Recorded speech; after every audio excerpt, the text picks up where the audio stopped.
Alors je suis biologiste et je me suis orientée vers la biologie de la prévention.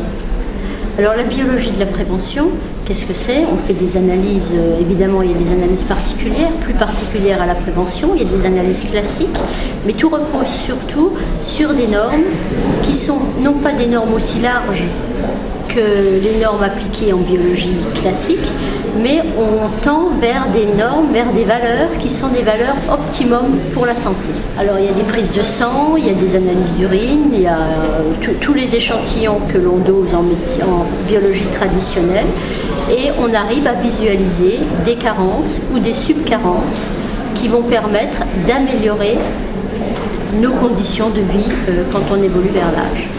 Alors je fais beaucoup de réunions de médecins, les médecins s'y intéressent de plus en plus, malheureusement ça ne va pas encore assez vite, puisque comme je l'ai lu dans un article récemment et j'ai trouvé cette phrase très belle, jusqu'à présent les médecins ou la médecine s'est attachée à donner des années à la vie, ce qu'elle a réussi parfaitement puisque l'allongement de la durée de vie est quelque chose d'évident, et maintenant ce qu'il faudrait c'est donner de la vie à ces années dans de bonnes conditions. Voilà. Et là, la biologie a son rôle à jouer.